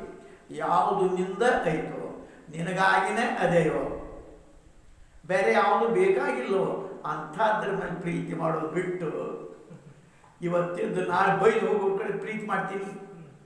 ಇವತ್ತು ಬೇಕಾಗಿ ನಾಳೆ ಬೇಡಾಗಿ ಹೋಗ್ತಿರ್ತಾವ ನೋಡ ಅಂಥ ಪ್ರೀತಿ ಮಾಡ್ಕೊಂಡು ಕುಂತಿ. ಏನು ಹೇಳ್ಬೇಕಪ್ಪ? ಅದಕ್ಕಲ್ಲೇ ನೀನು ಸ್ವಚ್ಛಂದ ಪೂರ್ವ ಗುಣ ಸ್ವೀಕಾರ. ನೀ ಸದಾ ನಿನ್ನ ಸ್ವರೂಪ ಅವನು ಹಿಡ್ಕೊಂಡ್ರು ಸದಾ ನಿನ್ನ ಸ್ವರೂಪದ ಬಿಟ್ಟೆ. ನೀನು ಬಿಟ್ಟು ಬಂಗಾರ ವಿಕಾಸ ಆಭರಣ ಆಕೈತಿ, ಅದು ಬಂಗಾರತನ ಅದು ಬಿಟ್ಟತನ ಅಲ್ಲ. ಹಂಗೆ ನಿತ್ಯ ನಿರಂತರ ಬೆಳತಕ್ಕಂಥ ಆತ್ಮಬೋಧ ದ್ವಾರ, ಹಂಗೆ ನಿತ್ಯ ನಿರಂತರ ಬೆಳೀತಾ ಇರುವಂಥ ಆತ್ಮಬೋಧ ದ್ವಾರ ನೀನು ಹೃದಯದ ಅಂಧಕಾರ ದೂರ ಮಾಡ್ತೀಪ್ಪ. ಯಾವುದನ್ನು ದೂರಕ್ಕೆ ಅಂಧಕಾರ? ಆತ್ಮಬೋಧ. ಆತ್ಮಬೋಧದಿಂದ ಅಂಧಕಾರ ಅಂದ್ರೆ ಅಜ್ಞಾನ ದೂರ ಆಗ್ತದಪ್ಪ. ಹೇ ಭಗವಂತ, ನಿನಗೆ ನಮಸ್ಕಾರ ಮಾಡ್ತೀನಿ. ಇವೆಲ್ಲ ಶ್ಲೋಕ ಪಾಠ ಮಾಡ್ಕೊಂತ ಇದ್ರೆ ಆಮೇಲೆ ಅದರ ಚಿಂತನೆ ಆಗ್ತದೆ ನೋಡಿ. ಅದೇ ಥರ ನೋಡಿ ಅವರೇ ಥರ ಭೂಮಿಯೈ ಈ ಮಹಾಪರಮಾತ್ಮ ನಮಸ್ಕಾರ ಮಹತ್ವ ಕಾರಣ ಏನಪ್ಪ? ಅದನ್ನ ಹೇಳಿದರು. ಪರಮಾತ್ಮ ಸ್ವಯಂ ವಿಶ್ವರೂಪದನ ಸಂಪೂರ್ಣ ಸೃಷ್ಟಿ ಸ್ಥಿತಿ ಸಂಹಾರ ತನ್ನ ಇಚ್ಛೆಯಿಂದ ಅನುಸಾರವಾಗಿ ಮಾಯೆಯ ಗುಣಗಳನ್ನ ಸ್ವೀಕಾರ. ಮಾಯ ಗುಣ ಹೆಂಗೆ? ತನ್ನ ಇಚ್ಛಾಪೂರ್ವಕವಾಗಿ ಹೋಗ್ಬೇಕಪ್ಪ ಭಿಕ್ಷಕ ಅಂತ ಹೊರಗೆ ಹೋಗೋ ಸಲುವಾಗಿ ನಿನ್ನ ಇಚ್ಛೆ ಪೂರ್ವಕವಾಗಿ ಅವನು ಸ್ವೀಕಾರ ಎಲ್ಲ ಸ್ವೀಕಾರ ಮಾಡ್ತಾನೆ. ಯಾಕೆ? ಅದು ಕೆಲಸ ಐತೆ ಅದು ಮಾಯೆ ಗುಣಗಳನ್ನು ಸ್ವೀಕಾರ ಮಾಡ್ತಾನೆ. ಏನು ಇವು ಯಾವ ಗುಣ? ಇವು ಸತ್ವರಜ ಗುಣ ಯಾವೆ? ಆ ಮಾಯ ಅವು ಪುನಃ ನಿನ್ನ ಭಕ್ತರು ವಿದ್ಯಮಾನ ಇರ್ತೀಪ. ತಥಾ ಆ ಸ್ವರೂಪದಲ್ಲಿ ಯಾವುದೇ ಪ್ರಕಾರದ ವಿಕಾರ ಇಲ್ಲ. ನಿನ್ನ ಮೂಲ ಸ್ವರೂಪದೊಳಗೆ ಬದಲಾವಣೆ ಇಲ್ಲವೇ ಇಲ್ಲ.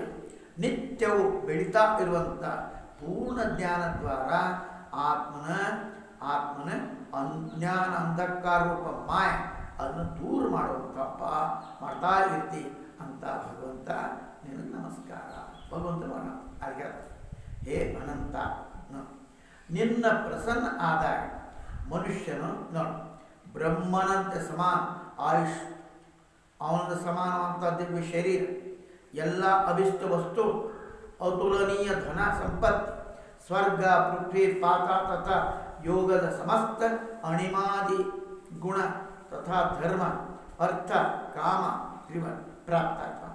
ಪುನಃ ಶತ್ರು ವಿಜಯ ಪ್ರಾಪ್ತ ಮಾಡೋದು ಅದು ಸಣ್ಣ ಕಾಮನ. ಶತ್ರು ಮೇಲೆ ವಿಜಯ ಅದೇ ದೊಡ್ಡದನ್ನೋದು ಅದು ಸಣ್ಣ ಕಾಮನೆಗಳು, ಅದ್ರ ಸಂಬಂಧ ಇನ್ನೇನು ಹೇಳಪ್ಪ. ಎಂಥದ್ದಾಕೆಪ್ಪ ನಿಂದು, ನೀ ಪ್ರಸನ್ನ ಆದ್ರೆ ಭಗವಂತ ಪ್ರಸನ್ನ ಆದ್ರೆ ಎಲ್ಲ ಆದಂಗೆ ನಮಗೆ. ನೀನೊಬ್ಬ ಜೊತೆಗಿರಲು ನೀ ನಮ್ಮ ಜೊತೆ ಇದ್ರೆ ಸಾಕಪ್ಪ. ಅದಕ್ಕೆ ಅರ್ಜುನವ ನಾವು ಯುದ್ಧ ನೀ ಇದ್ರೆ ಸಾಕಪ್ಪ, ನಮ್ಗೆ ಕರ್ಕೊಂಡ ನಾವು ಯುದ್ಧ ಮಾಡ್ಲಿಕ್ಕೆ ಮಾಡಲಿಲ್ಲ ಮರ, ನೀ ಇದ್ರೆ ಸಾಕು. ಮತ್ತೆ ಅಂತ ಒಬ್ಬ ಇದ್ರೆ ಏನು ಅದಕ್ಕೆ ಅವ ಪ್ರಸನ್ನ ಅದನ್ನು ಮಾಡಬೇಕು. ಅವ ಪ್ರಸನ್ನ ಮಾಡೋದಿಲ್ಲ ನಾವು, ಅವ ಪ್ರಸನ್ನ ಮಾಡೋದಿಲ್ಲ. ಇಲ್ಲೇ ಪ್ರಸನ್ನ ಮಾಡ್ತೀವಿ, ಅದು ಪ್ರಸನ್ನ ಆಗ್ಬೇಕು, ದುಡ್ಡು ಪ್ರಸನ್ನ ಆಗ್ಬೇಕು. ಅದಕ್ಕೆ ಮನುಷ್ಯನ ಎಂತ ಬ್ರಹ್ಮನಂತೆ ಆಯುಷ್ ಸಿಗ್ತದೆ, ಅವನ ಸಮಾನಂತ ದಿವ್ಯ ಶರೀರ ಸಿಗ್ತದೆ, ಎಲ್ಲ ಅಭಿಷ್ಟ ವಸ್ತುಗಳು ಸಿಗ್ತವೆ. ಅತುಲನೀಯ ಧನ ಸಂಪತ್ತಿ ಸ್ವರ್ಗ ಪೃಥ್ವಿ ಪಾತಾಳ ಯೋಗ ಸಮಸ್ತ ಅಣಿಮಾತ್ ಧರ್ಮ ಅರ್ಥ ಕಾಮ ಅವೆಲ್ಲವೂ ಪ್ರಾಪ್ತ. ಮತ್ತು ನೀ ಶತ್ರು ಮೇಲೆ ವಿಜಯ ಮಾಡ್ಕೊಳ್ಳೋದು ಇದೇ ಅಂತ ಕಾಮನಪ್ಪ, ಇವೆಲ್ಲ ಸಿಗ್ತಾವ ಅಂದ ಬಳಿಕ ಅದೇನು ದೊಡ್ಡ ಮಾತಲ್ಲ ಅಂತ. ಅದಿತಿ ದೇವಿ ಈ ಕೌಸ್ತು ಕುಮುತ್ಯ ಕೈಮುತ್ಯಕ ನ್ಯಾಯ ಅಂತ. ಕೈಮುತ್ಯಕ ನ್ಯಾಯ ಅಂತ ಒಂದು ನ್ಯಾಯ ಏನಪ್ಪ, ಅದ ಸಿಗ್ತದೆ ಇದ್ರದ್ದೇನು ಮಾತ್ರಿ ಅಂತೇವ ನಾವು. ಅಷ್ಟ ಮಾಡೋಂಗ ಶಕ್ತಿ ಐತಂದ್ರೆ ಇದೆಂತ ಮಾತ್ರಿ ಎಂತಿಂತದ್ದು ಮಾಡ್ತಾನಂತ ಇದೇನು ದೊಡ್ಡ, ಅದು ಕೌಮುತ್ಯಕ ನ್ಯಾಯ ಅಂತ. ಹಂಗೆ ಕೌಮುತ್ಯ ನ್ಯಾಯ ಅಂತ ಕೇಳ್ತಾರೆ ನಾವು. ಕೌಮುತ್ಯ ನ್ಯಾಯ ಹೇಳ್ತಾ ಇದ್ದಾರೆ, ನಮ್ಮ ಮನೋರಥ ಪೂರ್ಣ ಮಾಡೋದು ನಿನಗೆ ಒಂದು ಸಣ್ಣ ಮಾತು. ನಿನಗೆ ಆಯು ಪರಮ ಅರ್ಥಾತ್ ಬ್ರಹ್ಮನ ಆಯುಷ್ಯು ಸ್ವರ್ಗ ಭೂಲೋಕ ಪಾತಾಳ ಪ್ರಾಪ್ತಿ ಆಗ್ತಾವೆ. ದೇವು ಅದು ಭೂಲೋಕ ಬೇರೆ ಪಾಠ ಆದ್ಮೇಲೆ ಭೂಲೋಕ ಪಾತಾಳ ಸ್ವರ್ಗ ಎಲ್ಲ ಭೌ ಭೂ ರಸ ಭೌಮ ರಸ ಈ ಥರ ವಿಸರ್ಗರಹಿತ ಪಾಠ ಆಗ ದೌಹು ಅಂತಾಗ ಭೂ ರಸ್ಯ 3 ಪದ ಆಗ್ತವೆ. ಯೋಗದ ಸ್ವಾಮಿ ಅಣಿಮಾದಿ ಗುಣಗಳು ತಮ್ಮನ ಬರ್ತಾವೆ. ಅಂದ ಬಳಿಕ ಈ ನಮ್ಮ ರಕ್ಷಣೆ ಮಾಡೋದು ನಮ್ಮ ಸಂತೋಷದ್ದು ಇದೆಂತ ದೊಡ್ಡ ಕೆಲಸ. ಇದಾದಮೇಲೆ ಶುಕ ಮಹಾರಾಜ ಹೇಳ್ತಾ ಇದ್ದಾರೆ, ಹೇ ಭರತ ಏವಂ ಆದಿತ್ಯ ಸ್ತುತ ಭಗವಾನ್ ಪುಷ್ಕರೇಣ ರಾಜ ಪರೀಕ್ಷಿತ ಅದಿತಿ ದೇವಿಯ ದ್ವಾರ ಈ ಪ್ರಕಾರ ಸ್ತುತಿ ಮಾಡಿದ ಮೇಲೆ ಭಗವಂತ ಕಮಲನಯನ ಯಾವನು ಎಲ್ಲ ಜೀವ ಅಂತರ್ಯಮ ಅವ ಈ ತರಹ ನಾವು ಹೇಳ್ತ ಭಗವಂತ ಅಲ್ಲಿ ಹೇಳ್ತಾ ಇದ್ದಾನೆ. ಭಗವಾನ್ ವಾಚ ಅದಿತಿಗೆ ಸ್ತುತಿ ಮಾಡಿ, ಹೇ ದೇವತೆಗಳ ಜನನಿ, ನಿನ್ನ ಚಿರಕಾಲೀನ ಅಭಿಲಾಷನ ನನಗೆ ಗೊತ್ತು. ನಿನ್ನ ಅಭಿಲಾಷ ಏನೈತಿ ಅನ್ನೋದು ನನಗೆ ಗೊತ್ತು. ಶತ್ರುಗಳು ನಿನ್ನ ಪುತ್ರ ಸಂಪತ್ತಿ ಹರಣ ಮಾಡ್ಯಾರ, ಹರಣ ಮಾಡ್ಕೊಂಡ ಹರಣ ಮಾಡ ಆ ಎಲ್ಲರಿಗೂ ಸ್ವರ್ಗದಿಂದ ದುಗಿಸ್ಬಿಟ್ಟ. ತಗೊಂಡ್ರ ಮತ್ತೆಲ್ಲ ರಾಜ್ಯ ಸ್ವರ್ಗ ದುಗಿಸಿ ನಡೆಯುತ್ತಾಗತ್ತ ಮಾಡಿಬಿಟ್ಟ.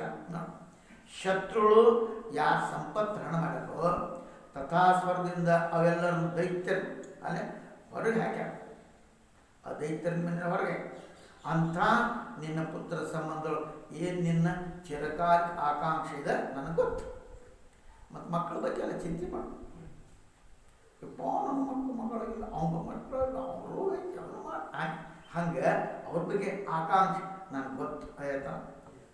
ಹೇಳ್ತಾರೆ ಆ ಮದಮತ್ ಶ್ರೇಷ್ಠ ಅಸುರ್ ಯುದ್ಧ ಪರಾಜಿತ ಮಾಡಿ ವಿಜಯ ಪ್ರಾಪ್ತಿ ನನ್ನ ಪುತ್ರರ ಜೊತೆಗೆ ನೀನು ನನ್ನ ಉಪಾಸನೆ ಮಾಡಲಿಕ್ಕೆ ಅಪೇಕ್ಷೆ ಮಾಡ್ತೀನಿ. ಹಾಗಾದ 3 ಶ್ಲೋಕದ ಅದಿತಿಯ ಅಭಿಲಾಷ ಅವ ತಿಳ್ಕೊತಾ ಪ್ರಾಪ್ತ ವಿಜಯ ಪುತ್ರರ ಜೊತೆಗೆ ಜೊತೆಗೆ ಇರಬೇಕಂತ ಅಪೇಕ್ಷೆ ಅಂತ ಮಕ್ಕಳ ಇರಬೇಕಂತ ಅಪೇಕ್ಷೆ ಮಾಡ್ತೀವ. ಇಂದ್ರ ಇತ್ಯಾದಿ ನಿನ್ನ ಪುತ್ರ ದ್ವಾರ ಯುದ್ಧ ಹೊಡೆದಂಥ ಶತ್ರುಳ ಪತ್ತಿರು ಅಳ್ತಾ ಇದ್ದಾರೆ.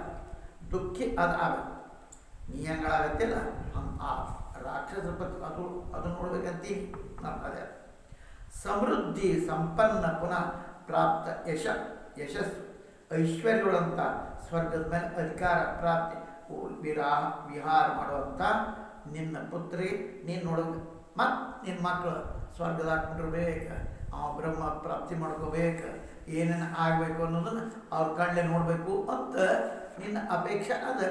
ಮತ್ತೇನೈತಿ, ಮಕ್ಕಳು ಚಂದ ಇರಲಂತ ಅಪೇಕ್ಷೆ, ಮತ್ತು ಬೇರೆ ಏನಿರ್ತದೆ. ಅದಕ್ಕಾಗಿ ಎಲ್ಲರೂ ತನ್ನ ಯಶಾಸ್ತ್ರಿಯನ್ನು ತಿರುಗಿಕೊಡುವಂಥದ್ದು ಅಂಥ ನಿನ್ನ ಪುತ್ರರಿಗೆ ನೋಡಬೇಕು. ಅವ್ರ ಹೆಂಗೆ ಮ್ಯಾಲೆ ಐಶ್ವರ್ಯ ಸಂಪನ್ನರೇ ಅದನ್ನು ನೋಡ್ಬೇಕಂತ ನಿನ್ನ ಅಪೇಕ್ಷೆ. ಹೇ ದೇವಿ, ಈ ಸಮಯಗಳು ಅಸುರ ಸೇನಾಪತಿ ಎಲ್ಲೇ ಇನ್ನು ಜನ ಇರಲಿ ಸಾಧ್ಯನ ನೋಡ್ತೀನಿ. ಹಂಗೆ ನಾನು ತಿಳುವಳಿಕೆ ಯಾಕೆ ಈ ಸಮಯ ಈಶ್ವರ ಬ್ರಾಹ್ಮಣ ಎಲ್ಲರಿಗೂ ಅನುಕೂಲದ ಇಲ್ಲ ಅಂಥ ಅವರ ಬಗ್ಗೆ ಪರಾಕ್ರಮ ಪ್ರದರ್ಶನ ಸುಖದಾಗಿ ನೋಡಿ. ಇಂಥವ್ರೊಳಗೆ ಅವ್ರ ಬಗ್ಗೆ ಪರಾಕ್ರಮ ಪ್ರದರ್ಶನ ಸುಖದಾಗೋದು ಅವರೆಲ್ಲ ನೋಡಿ. ಅಪರಣೀಯ ಅರ್ಥಾತ್ ಪರಾಜಿತ ಆಗಕ್ಕೆ ಸಾಧ್ಯ. ಯಾಕೆ ಅನುಕೂಲ ಕಾಲ ಬ್ರಾಹ್ಮಣ ರಕ್ಷಿತ ಮಾಡಿ. ಇಲ್ಲಿ ತನಕ ಅವ್ರಿಗೆ ಅನುಕೂಲ ಕಾಲ ಇತ್ತ, ಅವ್ರು ನಿನ್ನನ್ನು ಹೊರಗೆ ಹಾಕಿದ್ರು ನಿನ್ನ ಮಕ್ಕಳೆಲ್ಲ. ಇನ್ನು ಅವ್ರಿಗೆ ಅನುಕೂಲ ಇಲ್ಲ. ಹಂಗೆ ಈ ಬ್ರಾಹ್ಮಣ ರಕ್ಷಿತ ಮಾಡ್ತಾರೆ ನೋಡಿ ಅವರು. ಅಥವಾ ಅನುಕೂಲ ಕಾಲ ಸಮರ್ಥ ಬ್ರಾಹ್ಮಣರು ಆ ಸಮಯ ಬಂತು ಅವರಿಗೆ ರಕ್ಷಣೆ ಆಗ್ತವ. ಹೇ ದೇವಿ, ಪುನಃ ನಿನ್ನ ವೃತಾನುಷ್ಠಾನದಿಂದ ಸಂತುಷ್ಟ ಅಂತ ನನಗೆ ಉಪಾಯ ಸೂಚನೆ ಮಾಡಬೇಕು ನೋಡಿ. ಇಂಥ ವೃತವನ್ನು ಮಾಡಿ, ಇಂಥ ವೃತ ಮಾಡಿದಿ ಅಂದ ಬಳಿಕ ನಾ ಯೋಚನೆ ಮಾಡಬೇಕು. ಯೋಚನೆ ಮಾಡಿ, ಯಾಕೆ ನನ್ನ ಆರಾಧನೆ ಎಂದು ನಿಷ್ಫಲ ಆಗಂಗಿಲ್ಲ. ನೀನಿಗೆ ಆರಾಧನೆ ನಿಷ್ಫಲ ಆಗಂಗಿಲ್ಲ. ಅದು ಉಪಾಸನೆ ಶ್ರದ್ಧಾ ಅನುಸಾರ ಫಲ ಕೊಟ್ಟೆ ಕೊಡ್ತು. ಇಲ್ಲಿ ಮತ್ತೆ ಇಲ್ಲಿ ಪ್ರತಿಯೊಂದು ಶಬ್ದ ಹೇಳಿಲ್ಲ. ಉಪಾಸಕನ ಶ್ರದ್ಧೆ ಅನುಸಾರವಾಗಿ ಯಾವ ಶ್ರದ್ಧೆ ಇಟ್ಕೊಂಡು ಅದಕ್ಕೆ ಅನುಸಾರವಾಗಿ ಆ ಫಲ ಕೊಟ್ಟೆ ಕೊಡ್ತೇನೆ. ನನಗೆ ಉಪಾಯ ಸೂಚನೆ ಮಾಡಬೇಕಾಗೈತೆ. ಅದಕ್ಕೆ ಕಾರಣ ಏನು, ನಿನ್ನ ವೃತಚರ್ಯ ಭಾಳ ಸಂತುಷ್ಟ ಆಗಿದೆ. ಯಾಕೆ ಎತ್ತರದ ಎಲ್ಲೂ ತಪ್ಪಲಾರ್ದಂಗೆ ಮಾಡಿ, ಎಲ್ಲ ಕಾಳಜಿಯಿಂದ ಮಾಡಿ, ಮತ್ತು ನನ್ನ ಆರಾಧನೆ ಇಚ್ಛಾನುಸಾರ ಅದು ಫಲ ಕೊಡುವುದು.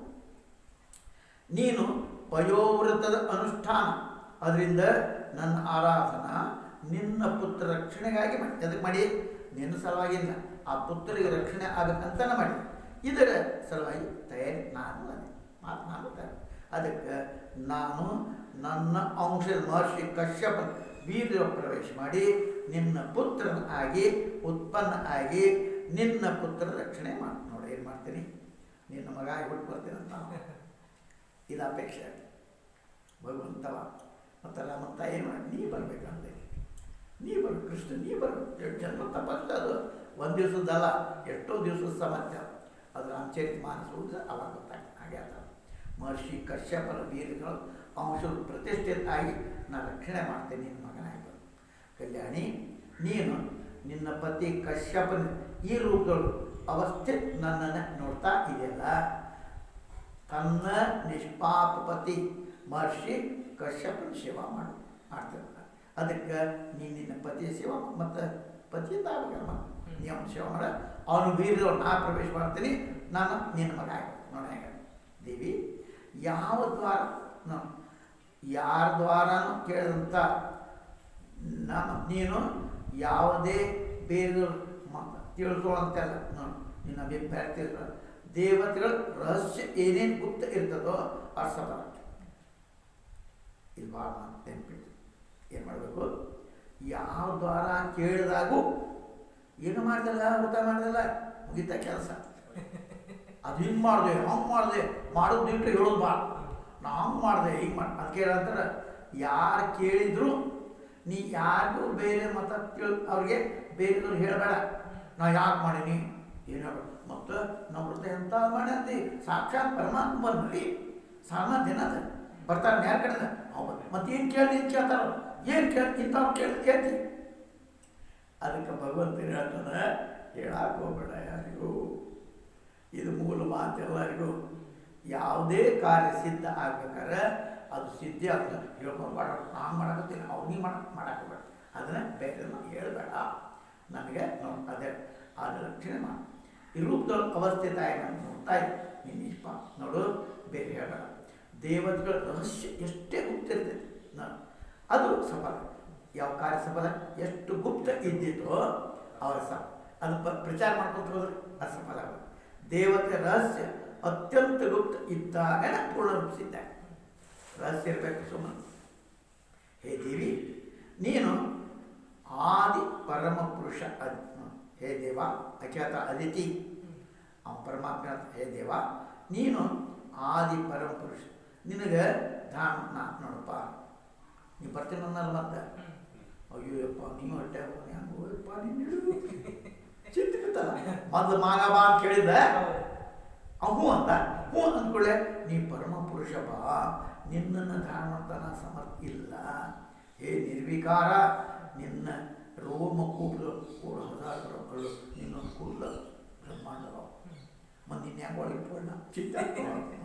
ಹೇ ದೇವೇಶ ನಿನ್ನ ನಾಮದ ಕೇವಲ ಸ್ಮರಣ ಮಾಡೋದ್ರಿಂದ ಮಹಾಪಾತಕ್ಕೆ ಮುಕ್ತಿ ಪ್ರಾಪ್ತ ಮಾಡ್ಕೋತಾನೆ ಅಂಥ ನಿನಗೆ ನಾ ಹೆಂಗೆ ದಾನ ಮಾಡಬಲ್ಲೆ, ನಾ ಹೆಂಗೆ ದಾನ ಮಾಡಬಲ್ಲೆಪ್ಪ ನಿನಗೆ. ಅದು ಅವಾಗ ಭಗವಂತ ಹೇಳ್ತಾನೆ ನೀವು ಹಂಗೆ ತಿಳ್ಕೊಳಕ್ಕೆ ಹೋಗ್ಬೇಡ. ಸಣ್ಣ ವಾಕ್ಯ ಅಂತಾಳೆ, ಏ ಮಹಾಭಾಗ್ಯವತಿ ನೋಡು ನೀನು ಖರೆ ಇದ್ರೊಳಗೆ ಯಾವ ಪ್ರಕಾರದ ಸಂಶಯ ಮತ್ತೆ ಒಳಗೆ ಕಿತ್ತು ಪತಿಗೆ ನಿನ್ನ ಪ್ರಾಣ ಸಮಾನ ತಿಳ್ಕೊಳ್ಳುವಂಥ ಪತಿ ಭಕ್ತಿ ಮಾಡುವಂಥ ಪತಿವ್ರತ ನಾರಿ ಎಲ್ಲ ದ್ವೇಷದ ಪರಿತ್ಯಾಗ, ಎಲ್ಲ ದ್ವೇಷ ಪರಿತ್ಯಾಗ ಇದನ್ನು ಮಾಡೋದು ನಾವು ಎಲ್ಲ ಮಾಡ್ತೀವಿ. ದ್ವೇಷ ಪರಿತ್ಯಾಗ ಮಾಡಿ ಸ್ತ್ರೀ ಆಗಿ ನನ್ನನ್ನು ಸದಾ ಧಾರಣ ಮಾಡ್ಕೋತೀವಿ. ಏನು ಬೇಕಂಗಾರಲ್ಲೇ ಪತಿವ್ರತ ಸ್ತ್ರೀ ಆಗಿ ಆಮೇಲೆ ಯಾವುದು ದ್ವೇಷ ಅನ್ನುವಂಥ ಅತ್ಯ ಅವಶ್ಯಕ. ಮಹಾರಾಜ ಹೇಳ್ತಾರೆ ಭಗವಂತ ಇಷ್ಟು ಮಾತ್ರ ಹೇಳಿ ಅಂತರ್ಧಾನ. ಅದಿತಿ ದೇವಿ ಕೂಡ ತನ್ನ ಶರೀರ ಜಗತ್ಸ್ವಾಮಿ ಭಗವಂತ ಜನ್ಮ ಪಡ್ಕೊಂಡು ಕೃತ್ಯ ಆಗ್ತಾರೆ ನೋಡಿ. ಆದರೆ ಜಗತ್ಸ್ವಾಮಿ ಸ್ತ್ರೀಯರು ತನ್ನ ಶರೀರ ಜನ್ಮ ಪ್ರಾಪ್ತ ಮಾಡಿಕೊಂಡು ಕೃತ್ಯ ಆಗ್ತಾರಪ್ಪ. ಸಫಲ ಮನೋರಥ ಸಮ ಅದಿತಿ ದೇವಿ ಅತ್ಯಂತ ಭಕ್ತಿಪೂರ್ವ ತನ್ನ ಪತಿ ಮತ್ತು ಹೇಳ ಪತಿ ಸೇವೆ ಮಾಡಕತ್ತೆ. ಮಹರ್ಷಿ ಕಶ್ಯಪನು ತನ್ನ ಸಮಾಧಿ ಯೋಗ ದ್ವಾರ ಈ ಮಾತು ತಿಳ್ಕೊಂಡು ಏನು ತಿಳ್ಕೊಂಡವ, ತನ್ನ ಹೆಂಡತಿ ವ್ರತ ಮಾಡಿದ ಭಗವಂತ ಭೇಟಿಯಾಗ್ಯಾನ ಮಗನಾಗಿ ಬರ್ತೈತಿ ಅವನು ತಿಳ್ಕೊಂಡ. ನೋಡಿ ರಾಜನ್ ಸಪ್ತದರ್ಶಿ ಮಹರ್ಷಿ ಕಶ್ಯಪ ತಿಳ್ಕೊಂಡ ನನ್ನ ಶ್ರೀಹರಿಯ ಅಂಶ ಪ್ರವಿಷ್ಟ ಆಗೈತಿ ಅಂತ. ಅದಕ್ಕೆ ಅವನು ಸಮಾಹಿತ ಮನಸ್ಸಿನಿಂದವ ಆಗಿ ಅದಿತಿಯ ಗರ್ಭದೊಳಗೆ ತನ್ನ ದೀರ್ಘಕಾಲ ಸಂಚಿತ ಬೀಗ ಆ ಥರ ಆದಾನ ಮಾಡ್ದ. ಯಾವ ಥರ ವಾಯು ಕಾಸ್ತು ಅಗ್ನಿ ಆದಾನ ಮಾಡ್ತಾರೆ ಹಾಗೆ ಅಗ್ನಿ ಕೊಟ್ಟ ಅಲ್ಲಿ ಇಟ್ಟ. ಎಷ್ಟೋ ದಿವಸ ಸಂಗ್ರಹ ಇಟ್ಟಿದ್ದ ಬ್ರಹ್ಮಚಾರಿ ಅಥ ಸಂಸಾರದ ನೆನಪಿಡುವಂಥ ಮಾತು ಸಂಗ್ರಹ ಮಾಡಿ ಹಾಗೆ ಸುಮ್ಮನೆ ಮತ್ತು ಬೀನೋ ಸಪ್ತದರ್ಶಿ ಮಹರ್ಷಿ ಕಶ್ಯಪ ಹೆಂಗೆ ವಾಯು ಸರ್ವತ್ರ ಸಮಾನ ಇರ್ತಾರೆ ಹಾಗೆ ಸಂಕರ್ಷಣ ದ್ವಾರ ಕಟ್ಕೊಳ್ಳೋ ವನವನ್ನು ಹಾಕುವಂಥ ಅಗ್ನಿ ಆದಾನ ಮಾಡ್ತಾರೆ. ಅದೇ ರೀತಿ ತನ್ನ ಎಲ್ಲ ಪುತ್ರರ ಬಗ್ಗೆ ಏಕ ಸಮಾನ ಆದಾಗ್ಯೂ ಮಹರ್ಷಿ ಕಶ್ಯಪ ದೈತ್ಯ ವಿನಾಶಕ ವೀರ್ಯದ ಅದಿತಿ ಗರ್ಭ ಆದಾನ ಕೊಟ್ಟ. ಬ್ರಹ್ಮ ಯಾವಾಗ ತಿಳ್ಕೊಂಡ ಅದಿತಿಯ ಗರ್ಭದೊಳಗೆ ಭಗವಂತ ಬಂದ ಅಂತ ಅವ ಭಗವಂತನ ರಹಸ್ಯಾತ್ಮಕವಂತ ನಾಮದ ಸ್ತುತಿ ಮಾಡಕತ್ತ. ಭಗವಂತ ಹೀಗಾಗಿ ಬಂದಿಪ್ಪ ಅದಿತಿ ಭಗವಂತ ದ್ವಾರ ಅದಿಷ್ಟ ತಿಳ್ಕೊಂಡು ಆ ಭಗವಂತನ ಸ್ತುತಿ ಮಾಡಕತ್ತ ಬ್ರಹ್ಮ ಅವಗತ. ಹೇ ಸಮಸ್ತ ಕೀರ್ತಿಗಳ ಆಶ್ರಯ ಭಗವಂತ ಜಯ ನಿಮಗೆ ತ್ರಿವಿಕ್ರಮ ಭಗವಂತ ನಿನ್ನ ನಮಸ್ಕಾರ. ಹೇ ಬ್ರಹ್ಮಣ್ಯ ದೇವತಾ ಮೂರು ಗುಣ ನಿಯಾಮಕ ಪರಮಾತ್ಮ ನಮಸ್ಕಾರ. ನೋಡಿ ಅದರ ಕೃಷ್ಣಿ ಅದಿತಿ ಪುತ್ರರೂಪದಿಂದ ಉತ್ಪನ್ನ ಆಗುವಂಥ ಭಗವಂತ ಪುತ್ರ ಅವನು ನೀನು ನಮಸ್ಕಾರಪ್ಪ. ವೇದಗಳ ಸಮಸ್ತ ಜ್ಞಾನ ನಿನ್ನ ಒಳಗಿರುವಂಥ ಪರಮಾತ್ಮ ವಸ್ತುತ ನೀನ ವಿಧಾತ ನಿನಗೆ ನಮಸ್ಕಾರ. ಮೂರೂ ಲೋಕ ನೋಡಿ ಯಾರು ನಾಭಿಯೊಳಗ ಮೂರೂ ಲೋಕ ಮೇಲೆ ವೈಕುಂಠದೊಳಗೆ ಇರುವಂಥ ನೀನು ನಮಸ್ಕಾರ. ನೀನು ಎಲ್ಲ ಜೀವನ ಅಂತಃಕರಣ ಸದೈವ ಎಲ್ಲರೂ ಅದಿ ಅಂಥ ವ್ಯಾಪಕ ಪರಮಾತ್ಮ ನಿನ್ನ ನಮಸ್ಕಾರಪ್ಪ ಅಂತ ಶ್ರೀಧರ ಸ್ವಾಮಿ. ಅದಿತಿಯ ಪೂರ್ವಜನ್ಮ ಪ್ರಶ್ನೆ ನೋಡಿ ಕೃಷ್ಣಿ ಅನ್ನೋ ಹೆಸರಿತ್ತು. ಅವಳ ಪುತ್ರರೂಪದಿಂದ ಉತ್ಪನ್ನ ಆಗುವಂಥ ಯಾರ ಗರ್ಭದೊಳಗೆ ವೇದ ಇದೆಯೋ ಅಥವಾ ವೇದಗಳ ಪ್ರಕಾಶ ಆಗುವಂಥ ವೇದ ಶಬ್ದ ಅರ್ಥ ಇದೆ. ಭಗವಂತ ನಾಭಿಯೊಳಗೆ ಮೂರು ಲೋಕ ಅದಕ್ಕೆ ಅವನು ತ್ರಿನಾಮ ಅಂತ. ತ್ರಿಪೃಷ್ಠಾಯ ಮೂರು ಲೋಕದ ಮೇಲೆ ವೈಕುಂಠ ಇರುವಂಥ ತ್ರಿಪೃಷ್ಠ ಶಬ್ದದ ಅರ್ಥ. ಶಪಿ ಶಬ್ದ ಪಶು ಜೀವ, ಅದರ ಜೀವವಾಚಕ. ಎಲ್ಲ ಜೀವರ ಅಂತರ್ಯಾಮಿ ಆ ಕಾರಣ ನೋಡಿ. ಶಿಪಿ ವಿಷ್ಟ ಸಂಸ್ಕೃತ ಶಬ್ದ ನೆನ್ಪಿಡ್ಬೇಕು ನೀವು. ಶಿಪಿ ವಿಷ್ಟ ಅಂತ ಹೇಗಂತಾರೆ ನೋಡಿ. ಶಿಪಿ ಶಬ್ದ ಪಶು ಜೀವ, ಜೀವದ ವಾಚಕ ಶಿಪಿ. ಆಮೇಲೆ ಆ ಜೀವರ ಅಂತರ್ಯಾಮಿ ಕಾರಣ ಅವೇನು ಸಿಪಿ ವಿಷ್ಟ ಅಂತ. ತಥಾ ಸಂಪೂರ್ಣ ಜಗ ವ್ಯಾಪಕ ಆದ ಕಾರಣ ವಿಷ್ಣು ಅಂತ. ಈ ಥರ ಭಗವಂತ ನಮಸ್ಕಾರಪ್ಪ ನಿನಗೆ. ಹೇ ಪರಮಾತ್ಮ, ನೀನು ಈ ಸಂಪೂರ್ಣ ಜಗತ್ತಿನ ಆದಿ ಅಂತ ಮಧ್ಯ ಎಲ್ಲ ನೀನು. ವೇದ ನಿನ್ನ ಅನಂತ ಶಕ್ತಿ ಸಂಪನ್ನ ಪುರುಷ ರೂಪದಿಂದ ವರ್ಣಿತ ಮಾಡ್ತದೆ. ಯಾವ ಥರ ಆಳವ ಸ್ತೋತ್ರ ನಿನ್ನ ಒಳಗೆ ಬಿದ್ದು ಅದರ ಅವುಗಳ ಆದಿ ಬ್ರಹ್ಮ ಆದ್ನೋ ಆ ಥರ ನೀನು ಈ ಸಂಪೂರ್ಣ ಜಗತ್ತಿನ ಸಂಚಾರ ಮಾಡ್ತಿ.